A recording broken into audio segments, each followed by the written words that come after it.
Bonjour chers internautes de Wax7 TV mbégte ak contentement saa su nekk la ñuy am di leen dalalal ci kër gi ay ndaanaan yi nga xamante ni dañuy yëngatu ci wàllum politique looloo tax tey nag ñu am ak benn entretien spécial ak ki nga xamante ni mu ngi wuyoo ci turu Youssoupha Diop nekk ancien membre CES muy conseil économique social et environnemental nekk tamit membre de la conférence des leaders FDR ñu ngi lay nuyu bu baax a baax. Monsieur Diop. salaamaaleykum Ibrahima maa ngi lay nuyu bu baax di nuyu seen internet yi di nuyu également sa caméraman bi di réjouir en fait si sa temps bu xat bi nga xam ne vraiment may nga ma si pour ma mën a waxtaan ak sénégalais yi si li nga xam ne mooy suma xalaat si actualité bi merci beaucoup. Le plaisir est partagé. Avant que ñuy dugg ci actualité nationale nga nekk homme politique yàgg ci espace politique bi tamit est-ce que mën nga ñu ñëwal tuuti lan moom moo la dugal ci politique. Bon en fait politique li ma ci duggee mën naa wax ne que au départ dama ci dugg rek parce que dama judd ci famille buy politique mais au fur et à mesure que affaire bi di avancer may comprendre en fait qu'est-ce que c'est que la politique et qu'est-ce qui doit motiver un engagement politique si laa si jël beneen forme d'engagement dama si juddoo parce que je suis un petit-fils du président Mamba Guirassy ku ko xam-xam ne il fait partie des barons du Parti socialiste donc si laa nekk dans le mouvement des pionniers avec feu Pape Babacar Mbaye, par la suite dans le mouvement des jeunes socialistes au niveau de la 3e coordination avec autant de feu Léna Fall Diagne. Mais j'étais dans la section de Fass Delorme avec un grand homme que je ne cesserai de rendre hommage qu'on appelle M. Ibrahima Sarr qui fut directeur général de la Poste. Par la suite, j'ai été également conseiller municipal dans la commune de Gueule Tapée Fass Colobane en 96-2001. Donc, après cela, sur le plan professionnel, j'ai été affecté à Rosso Sénégal, ce qui m'a un peu déconnecté avec ma base. Et après la chute du Parti socialiste... Vous étiez aussi à la Poste? Oui, j'ai travaillé à la Poste. Je suis un technicien supérieur des postes de formation. Donc, maintenant, après la chute du Parti socialiste, sur le plan professionnel, j'ai été affecté à Rosso. Et comme vous le savez, en 2000, après la chute du Parti socialiste, il y a eu plusieurs départs. Donc, il y a les Robert Sagna, les Souti Touré et tant d'autres qui sont partis, qui ont créé leur propre formation. Et avant ça, il y avait Djiboka et Moustapha Niasse qui étaient sortis du parti. Moi, étant à Rosso, étant déconnecté de la base, et il y a eu un renouvellement des instances du Parti socialiste en 2007, où j'étais candidat et je n'ai pas été convié à la réunion d'installation de la coordination. J'avais préféré me retirer et avec des amis qui nous avons partagé des moments dans le mouvement des jeunes socialistes, nous avons mis sur pied une formation politique qu'on appelle le Front National pour la démocratie. Et avec ce mouvement, nous avons adhéré dans la coalition Diapo Liguène Sunu Réew qui était présidée par feu le ministre d'État Djibo Leyti Ka. Et sur ce, nous avons adhéré dans c'était lui qu'on appelait Paul bu Rafet. Oui, voilà, c'est ça. Et puis, Djibo Ka, un homme très posé, qui disait que je retiens beaucoup de phrases de lui, mais ce qui m'a beaucoup marqué quand il avait quitté le Parti socialiste, il disait que URD xalu ndeef la maanaam da ngay foog ne xal bu fay la mais en réalité boo si tegee sa tànk nga topp kii. Et puis il savait là où mettre les pieds, à quel moment et à quel rythme. Donc c'est ce que nous avons appris de lui et c'est ce qui guide jusqu'à présent nos pas politiques, notre engagement politique. ñu gis ne yaa ngi woon fi nga xamante ni moom mooy Benno Bokk Yaakaar. Qu'est-ce qui vous a poussé aussi à intégrer cette coalition? Oui, comme je l'ai dit, avec Djiboka, le président Macky Sall lui a étendu la main pour que mu ñëw ànd ak moom liggéey sur le programme qu'on appelait le PSE. Et Djiboka également nous avait appelé après plusieurs réunions yoo xam ne am nañ ko ak moom ak këram man ak ñoom Mouhamadou Fadel Niang bu mouvement pour la citoyenneté au Sénégal ak Oumar ñoom Oumar Dey qui dirigeait le mouvement Diwane qui est un mouvement politique bu nekk dans le Fouta ak ñoom Amadou Ousmane Ndiaye qui était le secrétaire général du PAT, un parti qui aujourd'hui est dissous, bon c'est autodissous dans le PASTEF. Nous étions autour de comment dire, il a rejoint le PASTEF. Oui, il a rejoint et il a dissous son parti dans le PASTEF. Maintenant, mais les travaux que nous faisions pour mettre sur pied la coalition Diapo étaient dirigés par le professeur Djegan Sen.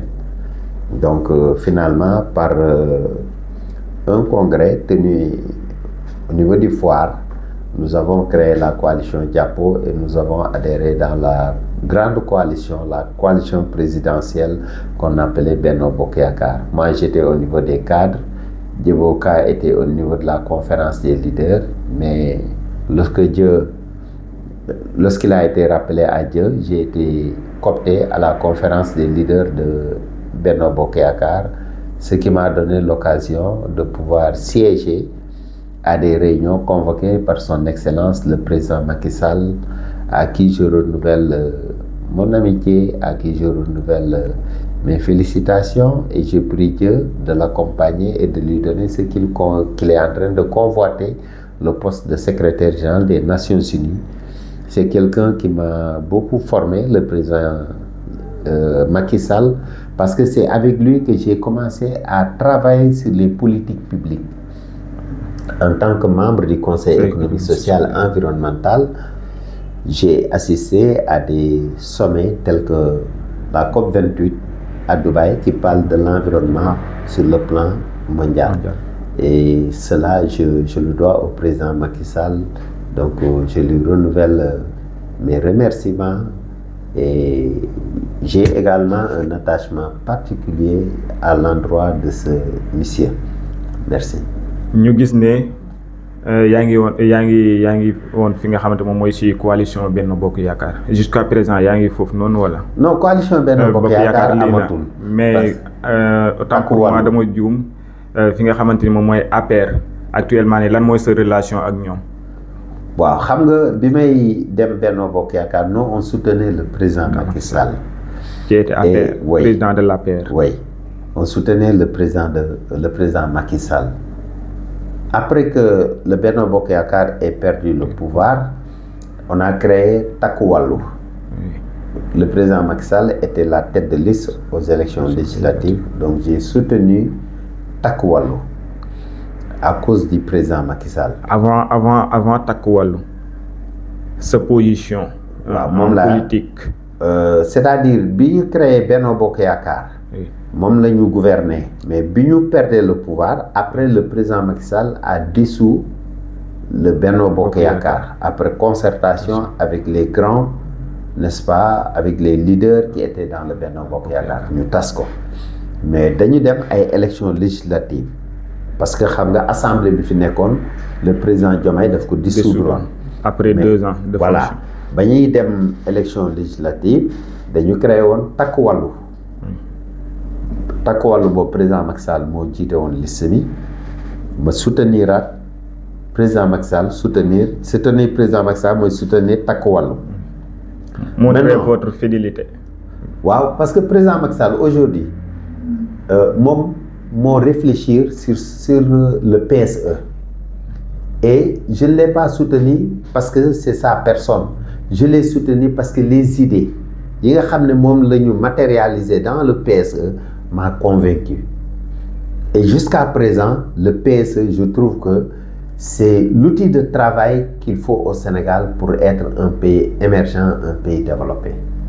Donc, tant que programme boobu mu ngi fii et que président Macky Sall taxawal ko man dinaa ànd ak moom. Donc PSE léegi bi non disons Takku Wallu bi ñu ko jàppalee y a des députés yoo xam ne ñu ngi assemblée. Donc après Takku Wallu amatul instance yoo xam ne benn organigramme boo xam ne dafa am ay instances yuy réunir non c'était pour pour créer une liste aller aux élections législatives.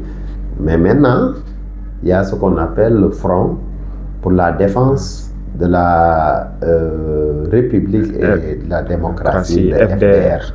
Wow. Donc ñun on est membre là-bas et sur ce front-là il y a l'APR, donc on continue à collaborer. On est là-bas, il y a l'APR, il y a beaucoup de partis qui étaient avec le président Macky Sall qui sont là-bas, mais il y a également d'autres partis qui n'ont jamais soutenu le président Macky Sall et qui sont là-bas également.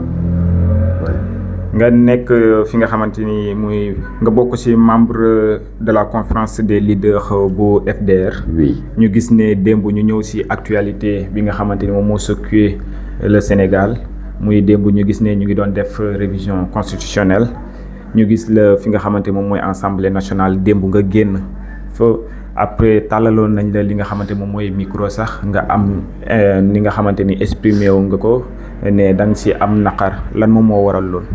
waa démb xam nga révision constitutionnelle bokkul ak yeneen parce que constitution moom mooy charte ndey réew mi moom mooy si li nga xam ne réew mi si la wéeru donc bu fekkee dañuy dem ba war ko xoolaat ñun dañ jàpp ne que am na neneen luñ koy xoolee et j'avoue je voudrais préciser d'emblée que je ne parle pas au nom du FDR, je parle à mon nom propre et au nom du Front National pour la démocratie. Maintenant, s'il faut donner la position du FDR sur ça, suite aux réunions que j'ai assistées, je vais vous donner ça. Ok.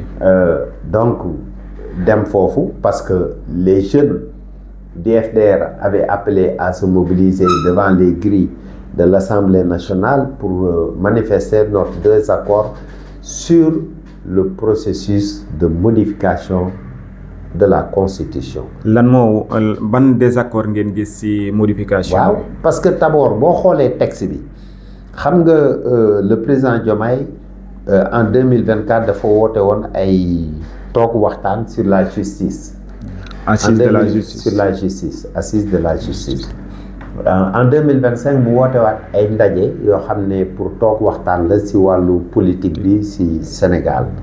donte man bokkoon naa si ñi nga xam ne dañu boycotté woon rencontre yi mais li ma si jàpp mooy que ba assises yooyu amee ak dialogue yooyu bi mu amee président Diomaye daf si jël li nga xam ne moom lañ ko joxoon comme xalaat mu def ko ay avant-projet bi mu ko defee ay avant-projet mu jotali ko conseil constitutionnel ñu xoolal ko wax ko ne que am na loo si war a dindi lii bindaat ko nii lii defaat ko nii loolu nag ñun ñu jàpp ne ay citoyen lañu président Diomaye saisir ci assemblée ñoom waa assemblée ñu def ci ay amendement yu bëri sax amendement yu bëri mais ñoom bañ ci defee amendement yu bëri ñun donte ànduñu si demuñu woon ci dialogue bi mais attends FDR ku dem ci dialogue bi da nga dem ci sa turu bopp ku bañ a dem ci dialogue bi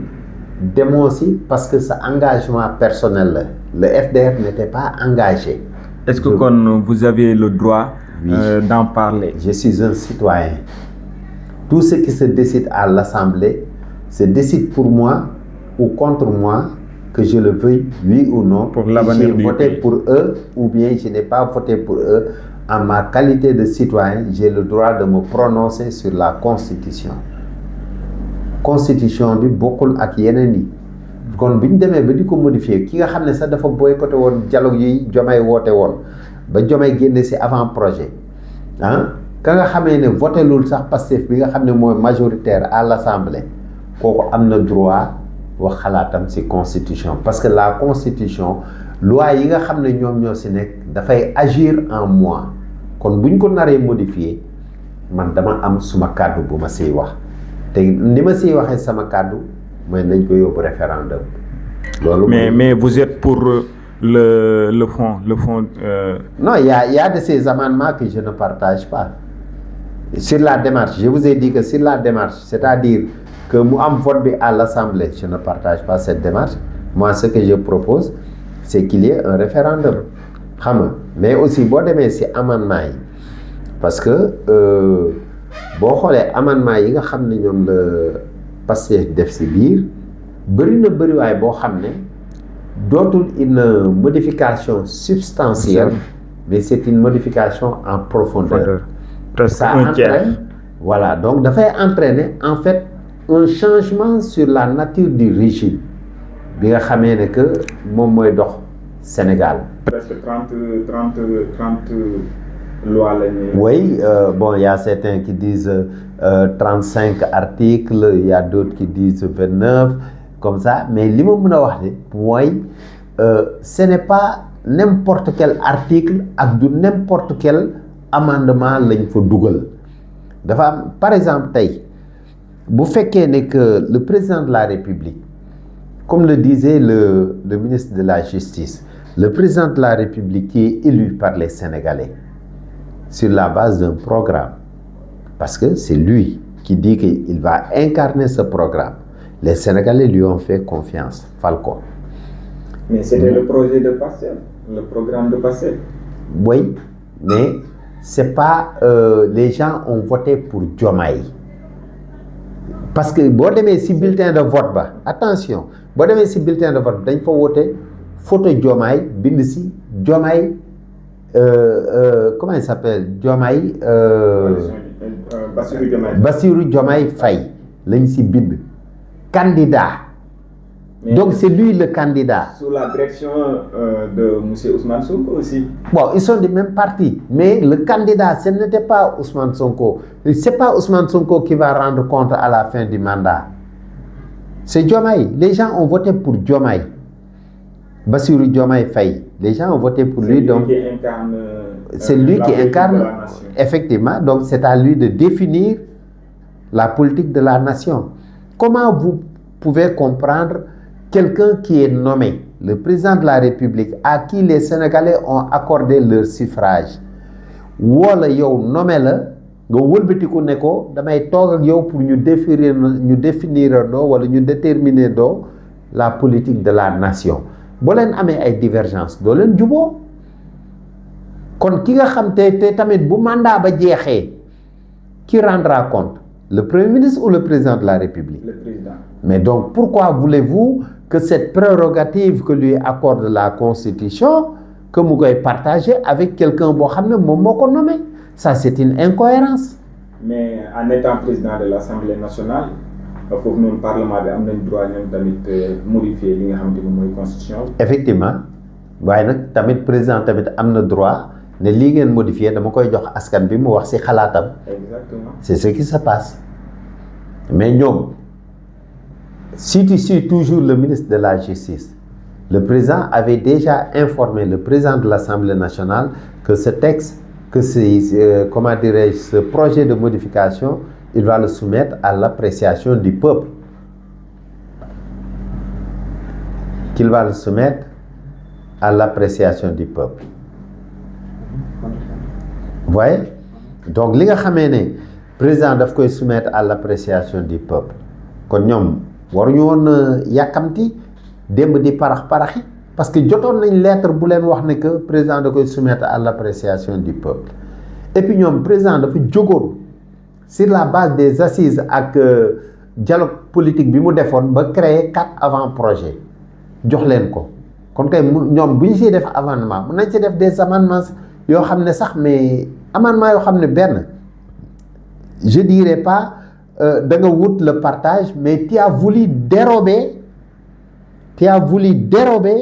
au président de la République ses compétences. Xam nga tey boo demee ba ne yow yaay nommé aux fonctions civiles loolu yow kenn reconnaître la ko nga bugg ko jël ci président de la République nga dem nga limiter action président de la République ci biir Assemblée nationale ne ko benn yoon nga am droit ci 5 ans parce que le mandat présidentiel est de 5 ans nga ne ko benn yoon nga am droit ci 5 ans pour dissoudre l'Assemblée nationale benn yoon nga am droit ci 5 ans pour dissoudre l'Assemblée nationale yemoo ci loolu nga ne yow assemblée bi moom am na deux fois possibilité mu dissoudre le gouvernement par vote de censure loolu tamit nañ ko xoolaat.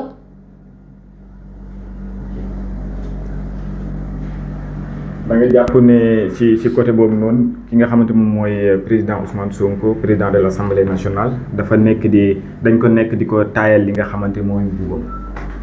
waaw man du ma ko woowee président Ousmane Sonko parce que je trouve qu'il est illégitime et illégal là où il est.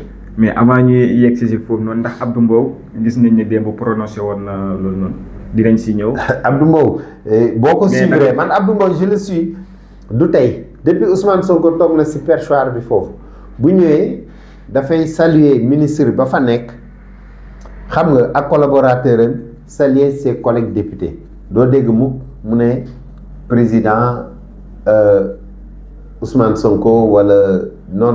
mais c'est le président de l'Assemblée nationale actuelle.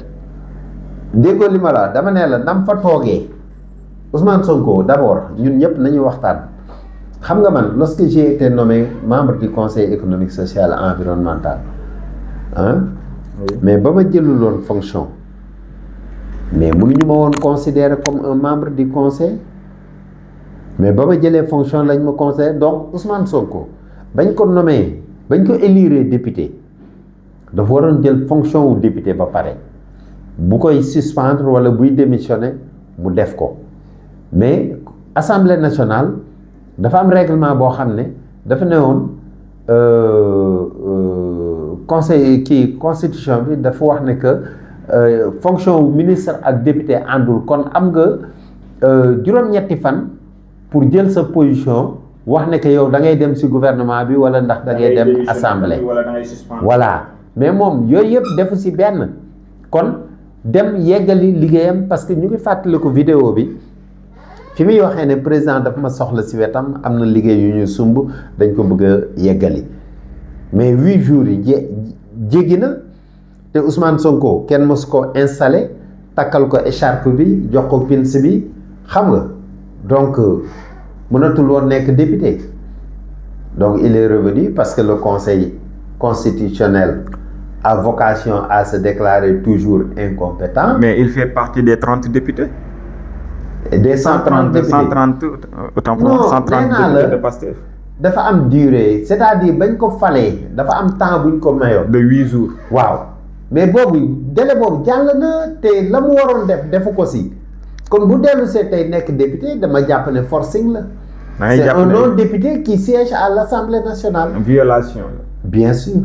Et bien comme ñoom ils sont majoritaires et comme ñoom ils ne connaissent que cette façon de diriger la force et tout ça eh bien loolu si man yow amoo benn compétence aujourd'hui nous avons saisi le conseil constitutionnel ki nga xam ne moom lañ yaakaaroon moom pour mu wax si mais comme le conseil constitutionnel a vocation de se déclarer toujours incompétent finalement loolu si man il ne peut que constater les dégâts et ça n'honore pas l'Assemblée nationale.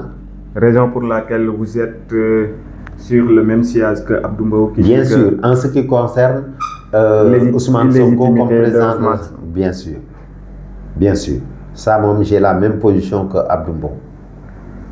ñu gis ne adopté nañ li nga xamante moom mooy loi bi à l'Assemblée nationale. waaw dafa rester ci li nga xamante moom mooy vigilance bu président de la République pour mu yóbbu ko li nga xamante mooy voie référendaire. te ki nga xamante ni moom mooy le ministre du garde des Sceaux et de la justice mu ngi koy wax démb. muy maître Moussa Sarr. mu ne président dafa opté pour yóbbu ko voie référendaire. ban impact la mën a am ci li nga xamante moom mooy vie de la nation bi. xam nga d'abord modification yi laa la bëgg a wax. gisuma impact bu mu am sur l'éducation. gisuma impact bu mu am sur la santé. gisuma impact bu mu am sur l'emploi de la jeunesse. gisuma impact bu mu am sur l'économie gannaaw si moom Ousmane Sonko mu dugal réew mi si guuta gisuma modification yi ban impact la am si sécurité wu askan bi donc gisuma impact bi sur la vie de la nation dama gis rek comme niñ ko waxee woon sànq loo xam ne ñu ngi koy defar pour essayer de frayer un chemin pour quelqu'un boo xam ne il voit que son avenir politique est hypothéqué par ces déclarations non justifiées et que ñu bëgg a def forcing pour lui offrir une possibilité de se présenter à une élection présidentielle. Mais c'est pour tout le monde, c'est pas que Ousmane Sonko seulement, mais c'est pour tout le monde. Toute personne qui veut être candidat, ces règlements-là vont être au-dessus de vous. Effectivement, mais bon, ña fa nekk tey les 130 députés yi nga xam ne ñoom la am ñoom ils travaillent pour Ousmane Sonko, mais dama ne la li ñu jëf ni peut-être d'autres en bénéficieront, mais l'objectif principal et ce qui les motive, c'est de frayer un chemin pour Ousmane Sonko. Sur ces articles-là, amut benn bi nga xamante yow jàpp nga ne ça t'arrange le peuple. lenn xam naa ko mooy comme le Conseil constitutionnel a vocation toujours à se déclarer incompétent, il est bon que l'on crée benn cour constitutionnel. Je suis d'accord sur ça. Beneen bi mooy comment dire, la déclaration de patrimoine. Nee nañ président de la République war na mën a déclarer patrimoine am buy dugg ak buy génn. Mais tamit li si président wax tamit dëgg la buñ ko yemale si moom rek. Moom Ousmane Sonko il a fait 2 ans à la primature. A-t-il fait une déclaration de patrimoine? Mais moom wax na ko nii démb Assemblée nationale. Non dama ne 2 ans yi mu def. 2 ans yi mu def fële. 2 ans yi mu def. primature lan moo ko tere woon dem def déclaration patrimoine. Mais comme actuellement nii suñ mettre en œuvre li nga xamante ne moom mooy. mais warul mën a xaar, il devait donner l'exemple parce que c'est quelqu'un boo xam ne en étant dans l'opposition où rien ne l'obligeait à le faire, il est allé faire une déclaration de patrimoine pour woon Sénégalais yi ne que moom nii la mel te boobu loi bi amul woon dara ci kawam. Il est blanc comme neige. waaw loolu non xam nga manipulation bi loolu da doon jéem a dox ci maayanu Sénégalais yi mais ba ñu ko tabee mu nekk premier ministre nga xam ne fii lañ ko gën a soxlaa pour mu def une déclaration de patrimoine ay nit taxaw di ko défier di ko ne jamais nga def sa déclaration de patrimoine mosu ko def mu xaar ba tey parce que bëgg na kii président Diomaye mu ne moom il va le faire 2 ans yi mu toog lu tax def ko. ñun balaa ñuy wax ay d'ici 3 mois je vais faire ma déclaration dañ koy laaj yow 2 ans yooyu lu tax defoo ko tey si 2 ans yooyu am alalu Ousmane Sonko bu yokkoo illégalement wala bu yokkoo légalement yow doo xam mun na la wax ne man lii yàgg naa ko am yow loo siy xam munoo vérifier dara d'autant plus que il a caché en fait dafa nëbboon ses fonds politiques. Qui tourne de 1,7 milliard. Il nous parle de dette cachée alors que lui, il avait caché ses fonds politiques. Mais xoolal pendant 2 ans, il nous tympanise avec dette cachée. En ce moment, il avait caché ses fonds politiques. Mais certains disent que dafa nekk li nga xamante ne trimestre la, am na ñi nga xamante dañuy wax ne c'est annuel. waaw mais loo xam ne gisoo ko ci projet de budget bi loo ci xam nga le juge Dème avait saisi la Cour suprême pour que les fonds politiques yi ñu alloués au président de la République ak le Premier ministre nañu ko fësal. comme ni ñu fësalee bu Assemblée nationale. waaw mais kenn fësalu ko parce que xam lu tax loolu parce que bañ ñëwee en 2024 projet de budget ba ñu defoon bi nga xam ne borom xam-xam yi ci wàllu étude économique ak étude budgétaire ak yooyu yëpp def nañ ko dañu ci wone yoo xamee ne que ñoom neexu leen woon looloo taxoon bii ba ñuy def projet de budget bi kenn bindu ko ci te pourtant xaalis la boo xam ne ñu ngi leen koy jox xaalisu askan bi la boo koy joxe kañ war nga ko wone ne diw lii laa ko alloué moom Ousmane Sonko taxaw na fi menacé ñëpp ne ku fi wax ne que man dama am ay fonds politique ma yóbbu la ci yoon. mais dañ doon wax ne 9 milliards la loolu. waaw mais opposition bi di wax nit ñi bu neexee ne 10 milliards la xam nga lu tax parce que tey da koo nëbb da ko doon caché da ko doon nëbb tey moo feeñal boppam bu fekkoon dafa bañ nit ñi wax 10 milliards wala 9 milliards wala x milliards waroon na mën a wax li mu am mais nit koo xam ne da ngay nëbb li nga am kon yow bu ñu la joxee réew mi da ñuy nëbb sa bopp te Ousmane Sonko jusqu'à présent dama gëm ne que nit ku nëbb boppam sénégalais la ces vrais objectifs ne sont pas avoués. ñu ñëw ci cour constitutionnelle bi nga xam ne ñu ngi ko bëgg a remplacer conseil constitutionnel bi nga xam ne ñu ngi ko bëgg a remplacer par la cour constitutionnelle. waaw ñoom ñu ngi waxoon ne 9 lañ ci bëggoon yi nga xamante ni ñoom ñoo fay siéger dont 2 juges ak 3 yi nga xamante ni président assemblée nationale moom moo koy nommé su Macky Sall dañoo gisoon ne daf ko jëlee woon 5 ci révision constitutionnelle bi nga xamante amoon na en 2016 mu jëlee ko 5 yóbbu ko 7 ñoom ñu bëggoon ko yóbbu li nga xamante moom mooy 9 mais de façon financière loolu la ñuy daw ba dañ ko xaccaat ci 7 naka ngay jàngatee loolu.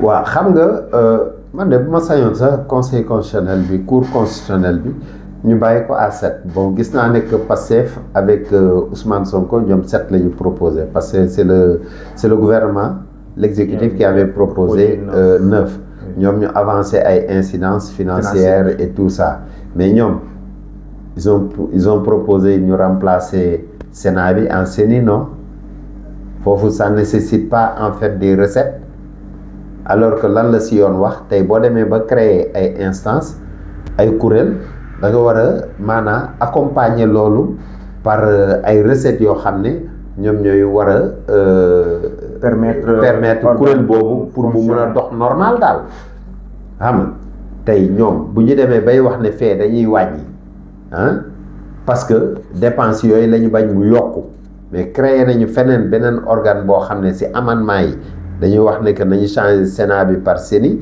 donc kooku war nga mën a justifier kii bi xam nga loolu yëpp kenn kii ko mais li ci ëpp solo mooy sénégalais yi dañu soxla conseil constitutionnel am compétence di wax ci violation constitution bi walla tamit di wax sur les lois organiques yi nga xamee ne que moom mooy doxal yenn kuréel yi lu mel ni assemblée nationale loi organique bi tey boo yóbbu woon boo defoon recours auprès du conseil constitutionnel ñoom dañ lay wax ne amuñu compétence xam nga te loolu kenn bëgg ko xam nga donc yooyu am na ay modifications yoo xam ne daal war nañ ko mën a def ci constitution bi te loolu nga ànd ak ceux qui sont au pouvoir ou bien nga ñàkk a ànd ak ñoom nga nekk de la société civile ou bien de l'opposition man foog naa ne lu am solo la parce que dañu démocratie dañ koy tabax démocratie dañ koy parfaire mais buñ koy parfaire nag acteurs yëpp nga doon un acteur politique nga doon un acteur de la société civile comme nga doon un simple citoyen am nga ci droit nga wax ci sa xalaat donc looloo tax dañu war a jël texte bi ñu jébbal ko askan bi prononcé aussi bu fekkee ànd na sur les amendements yi ñu dugal il va voter oui en majorité bu fekkee àndu si il va le rejeter par un non c'est simple. lan mooy combat wu FDR. non FDR c'est de reprendre le pouvoir de remettre le pays sur les rails parce que nous constatons que Sénégal actuellement métti na et que dara teguñu ko lu dul ñi nga xam ne ñoom ñoo fi nekk actuellement parce que ñoom bi ñuy jël réew mi amul woon yi jafe-jafe ñoo fi ñëw ak seen déclaration yooyu ay dettes cachées ay ba pare déclaration yooyu bañ ko doon def ñoom objectif bi ñu ci amoon c'était d'accuser les gens de détournement c'est-à-dire nañ ko waxee woon sénégalais yi dañ jàpp ne que ñii dañoo luubal 7 000 milliards de dollars alors loolu moo indi réew mi léegi problème yi léegi nag FMI tamit laaj leen ne loolu firndeel leen ko te dégg nga ci Mamadou Faye ancien premier président bu Cour des comptes li mu wax ci xalaatam moom it kon tey situation boobu ñoom ñoo ñu ci dugal FDR nag dafa taxaw tey pour jéem a jëlaat nguur gi pour redresser réew mi pour tegaat le Sénégal sur les rampes de l'émergence tan lañ koy defee waxtaan ak askan bi parce que tey li fi nekk nguur bi fi nekkoon te ñun ñu bokkoon fi moo ko fi tabax ñun duñu génn ci mbedd mi di toj loin de ça parce que am nañu ay responsabilités mos nañu liggéey ci état xam nañu état ni muy def xam nañu état coono ji muy daj pour tabax réew mi xam nañu ne état lii mu tabax fii dafa dem lebi xaalis ñëw tabax ko kon bu ko tojee tamit bor bi dana ko fay te dina perdre infrastructure bi kon ñun duñu opposition boo xam ne dañuy génn ci mbedd mi di yàq di kii boo génnee ci mbedd mi également nga mobiliser la jeunesse ou bien say militants dañuy yàq alalu citoyens yi nga xam ne ñoom ñoo yëkkati seen alalu bopp investir ko donc nga yàq ko xoolal tey am na beaucoup de personnes yoo xam ne ci événement yi fi amoon yàq nañ seen alal mais ba Pastef di indemnisation illégale qui ne repose sur aucune décision de justice est-ce que ñooñ jox nañ leen ils n'ont donné que à leurs militants man xam naa ci kenn koo xamee ne que boy bi Colobane la doon jaayee yor njabootam tout ça bi événement yi amee ñu dóor foofu gaz lacrymogène mu asphyxié wu parce que dafa am asthme finalement mu génn àdduna mais njabootam ñu ngi fii joxuñu leen tous Maimouna Dièye bu fekkee mu ngi dégg bu jotee vidéo bi na xam ne que ñooñu ñu ngi fii ñoo gën a yelloo ñi ñuy jox parce que ñoom seen actes yi ñu doon def seen banditisme yi ñu doon def seen vandalisme yi ñu doon def moo occasionné xale boobu tey mu gaañu parce que policiers yi topp leen ba dóor fa lacrymogène booy bi noyyi ko asphyxié wu gaañu lu la jox ñu njabootam ñu jox seeni militants loolu nañ ko xoolaat xam nga donc ñun du ñu dugg ci forme d'opposition boobu li nga xam ne daal moom lañ jàpp danañu descendre sur le terrain rencontrer population bi waxtaan ak ñoom décrire la situation actuelle situer les responsabilités yi nga xamee ne tey ñoo dugal réew mi ci situation bi ñu wax ko askan bi mais aussi montrer askan bi ñun li nga xam ne loolu la ñu proposer s'ils nous font confiance aux échéances à venir et puis ils vont voter pour nous autrement on prendra acte.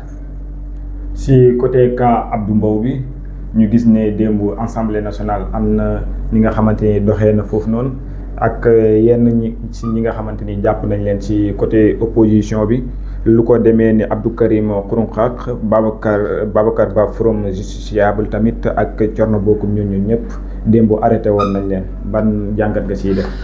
D'abord arrestation yooyu man dama koy ñaawlu Sénégal askan bi vraiment am na léegi maturité boo xamee ne que démocratie bi am na fu mu toll daal parce que donte wax naa nag ne démocratie dañu war chaque fois di ko parfaire xam nga mais askan bi nag am nañu benn maturité bi et puis ñi nga xam ne tey ñoom nga ma limal c'est des personnes yoo xam ne am nañu benn maturité ba doo leen fekk ñuy yàq mais li nga xam ne war nañ ko mun a xoolaat c'est l'arrêté Ousmane Ngom parce que nous personnellement bi ñu jógee assemblée di dem à un moment donné dañu taxaw di waxtaan il y a un lieutenant de la police boo xam ne daf ñu jege si nañu monsieur veuillez circuler il faut ngeen disperser wu comme ça léegi finalement bu activité amee je sais pas bu quelque chose amee zone boobu ñoo xam ne qui n'ont rien à voir avec ces choses là bu ñu regroupé woo sax taxaw fenn di waxtaan on leur demande de se disperser et d'avancer donc l'arrêté Ousmane Ngom war nañ ko mun a xoolaat mais aussi tey peuple bi am na benn maturité te toll na foo xamee ne tey bu amee pour manifester à l'assemblée war nañ ko mun a encadrer mu ñëw taxaw buntu assemblée manifester li nga xam ne moom lay manifester après mu dem mais du ñoo xamee ne dañuy manifester après def ay casse et autres comme ça non je ne pense pas maintenant arrêter un Babacar Ba Forum du Justiciable j'arrive Babacar Ba c'est un membre de la société civile il n'a rien à voir avec la politique c'est ternir l'image du Sénégal arrêter des politiques comme Thierno Bocoum bon Karim Xrum Xax également il n'a rien à voir avec la politique c'est quelqu'un dont son combat c'est la protection de la constitution moom lépp li ma xam ne xam naa ko ci moom parce que du suma xarit bu may fréquenter seulement dama koy gis ci télé yaak yooyu participer naa ci marche yu mu organisé contre góor jigéen ñi mais li ma ko xamee mooy engagement yoo xam ne pour lu jëriñ Sénégal lu jëmale Sénégal kanam nga jàpp ku mel ni kooku jàpp ku mel ni Thierno Bocoum loolu yëpp dafa ñaaw li gën a ti ñaaw nag mooy la xew ci biir assemblée un député nga refuser ko un droit le président Abdou Mbow ba Ousmane Sonko ba ñu duggee Ousmane Sonko dugg ministre bi dugg rapporteur bi jël parole wax moom mu pare Abdou Mbow demandé la parole pour benn question préalable Ousmane Sonko daf ko njëkk a bañal dañ ko après si lañ ko xamal ne ko il en a droit mu nangu ko dire il a raison bon ok mais xam naa ne foofu moom mooy loolu Abdou Mbow ñëw wax ñi war a tontu règlement intérieur il a le droit de faire le retrait. voilà mu ñëwaat pour jël parole Ousmane Sonko bañ ba tëdd si suuf loolu day wane benn image si ki nga xam ne moo jàpp boppam comme président assemblée nationale benn dictature boo xam ne mu ngi koy bëgg a imposer foofu di refuser nit ki un droit c'est une violation du règlement intérieur de l'assemblée nationale ba pare yemul si loolu il fait rentrer les gendarmes ñu buub ko mani militaires yi génne ko si biti mais li gën a grave dans tout ça qu'est-ce que Ousmane Sonko a avancé comme justificatif qui fait que looloo tax mu bañal Abdou Mbow kàddu jàpp na ne que Abdou Mbow dafay jéem a retarder séance bi xam nga benn deuxièmement la muy wax méngoowul àndul ak li nga xamee ne que tey moom moo ñu fi indi loolu du affaire am l'essentiel Abdou Mbow est un député il en a droit à la parole donnez-lui la parole ce qu'il dira je sais que du doon loo xamee ne que lu nit ñi di xeeb la parce que première fois ba mu jëlee parole la mu wax dafa méngoo ak la ñu fa yóbbu woon. Maintenant vous considérez que la démocratie est-elle viable au Sénégal actuellement? moom laa la wax démocratie Sénégal wax dëgg yàlla mu ngi soox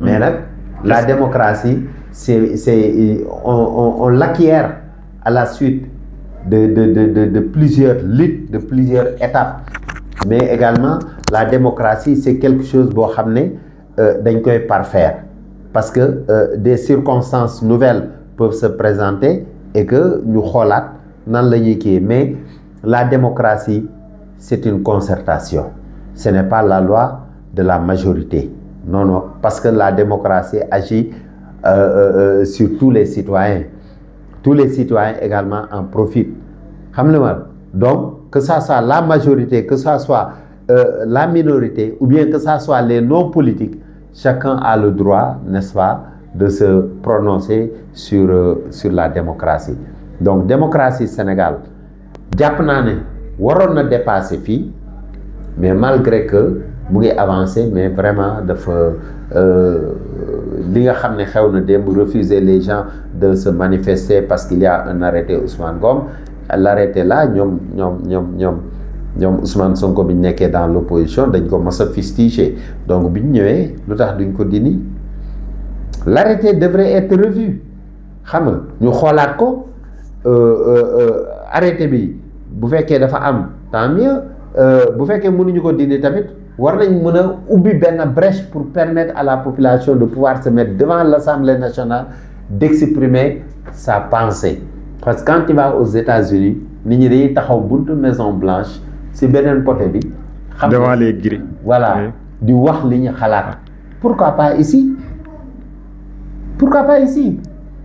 donc j'espère que le président Diomaye fera des efforts ba nga xamee ne après son mandat dinañu gis ne au moins il a contribué à faire avancer la démocratie sénégalaise mais je ne l'attends pas avec Ousmane Sonko. En étant un homme politique est-ce que yaa ngi espérer benn politique communale?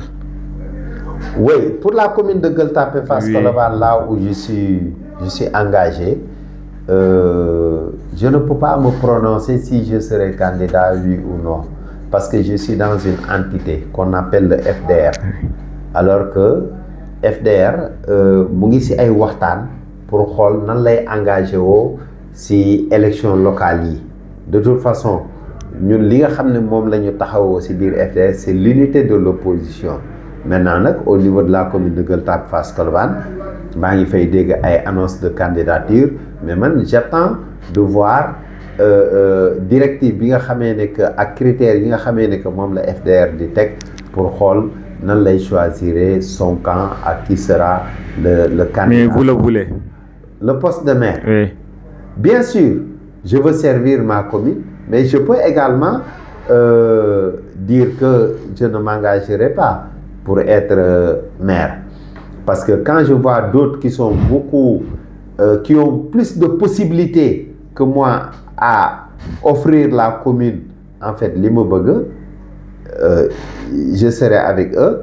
Mais cela n'empêche, parce que moi je suis quelqu'un que c'est sur la base d'un programme, s'il a accompagné NIT. J'ai été approché par d'autres personnes qui m'ont dit que grand, nous devons déclarer une candidature pour la commune. Mais il n'y a pas de problème. Déclarer votre candidature. Je peux en citer un qui est très proche de moi, qui s'appelle Abdou Gueye, qui dirige le mouvement pour la liberté des citoyens, n'est-ce pas? Il a déclaré sa candidature. Il veut que je le soutienne. On travaille, on échange. Mais moi, je peux ne pas déclarer ma candidature parce que je suis dans une entité qu'on appelle le FDR. Si je dois déclarer ma candidature, je vais la déclarer d'abord au sein du FDR. Si elle est acceptée là-bas, tant mieux. Si elle n'est pas acceptée, je peux voir autre chose. Mais je ne suis pas omnibulé par le poste de maire. Moi, mon combat, c'est le changement de régime dans ce pays. En 2029, que le PASTEF dégage. Moi, c'est ça mon engagement premier. Vous croyez à ça? Bien sûr. Mais en 2029, PASTEF va perdre le pouvoir? Ah, bien sûr. Puisque leur agenda, c'est 2050. Non, ils vont quitter. Ils vont quitter. Le PASTEF, là, il a fait trop de mal. Et moralement, les Sénégalais souffrent. Financièrement, on souffre.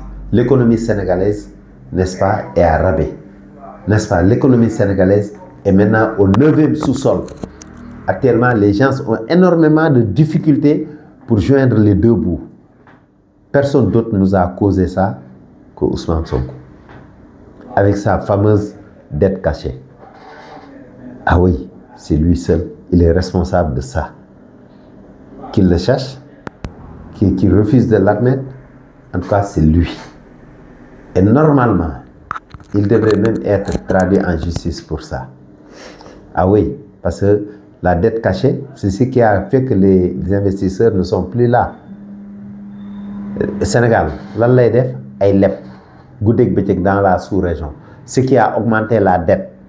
On est à combien de milliards de dollars de dette actuellement en 2 ans? Ils ont largement dépassé Macky Sall qui a fait 12 ans. En 2 ans, ils dépassent Macky Sall. Alors qu'ils avaient déjà trouvé un programme, je ne sais pas, de 1 milliard et quelques de dollars que le FMI devait injecter dans ce pays-là. Nous yep. Personne d'autre. Ousmane Sonko, Premier ministre, on lui donne des dossiers incapables de gérer ça. Hein? Yow ñi nga japp ñep nga né dañoo sacc xaliss nga duggal leen kasso. Fan la mujjé ñep bayyi nañ leen. Ñi fa dess tamit dañ leen bayyi. Sûrement, ils vont prouver que leur innocence. Le dossier Pape Malick Ndour. Ko xamné yow rapport bi nga wax né moko épinglé en ce moment il n'était pas en fonction. Mais loolu fan la mosee am? Dans quel pays du monde on peut prendre quelqu'un, le mettre en prison sur un rapport boo xamee ne que moom nekkagul woon le gérant, nekkagul woon le coordonnateur du Prodac. Mais c'est impossible ça. Mais on ne comprend pas. Nga jël nit koo xamee ne que géré wu ko rapport bi géré wu ko nga ne ko bon comme yow ñëwagoo mais di nga ñëw léegi yow la. Mais c'est du jamais vu ça. Kan moo ñu ko teg? Ousmane Sonko. Tey li Sénégalais yi di dund yépp comme coono comme jafe du kenn benn nit moo ñu ko teg, c'est Ousmane Sonko. Le guide de la révolution selon eux. Il n'y a pas de révolution. Il n'y a pas de révolution. Ñu ngi lay jaajëfal bu baax a baax. maa ngi lay gërëm di la sant. nga def sa message de la fin. Ibrahima, ça a été un plaisir vraiment de vous rencontrer, d'échanger avec vous sur la situation politique. J'ai essayé tant soit peu de donner mon point de vue, d'essayer de faire une analyse pour expliquer aux Sénégalais que man nii laa gisee réew mi. Maintenant, il revient à eux d'apprécier est-ce que li ma wax noonu la wala du loolu. Mais li ma mënti wax rek mooy à ma qualité de citoyen ak doomu jullit bi ma doon nañu xam ne lu dëng rek si man la mais su ma yéene moo doon wax sénégalais yi lépp loo xam ne dina leen profiter dina leen yokk donc yéen it maa ngi leen di gërëm di leen sant di leen ñaanal di kontaan si invitation bi am yaakaar ne du yem si bii yéen a xam vraiment seen télé bi seen site bi fi ngeen ko bëgg a yóbbu yàlla na leen si yàlla jàppale yombalal leen ko pour ngeen atteindre objectif yi ngeen xam ne nag le métier de la communication c'est un chantier donc maanaam yoon la bu sew boo xamee ne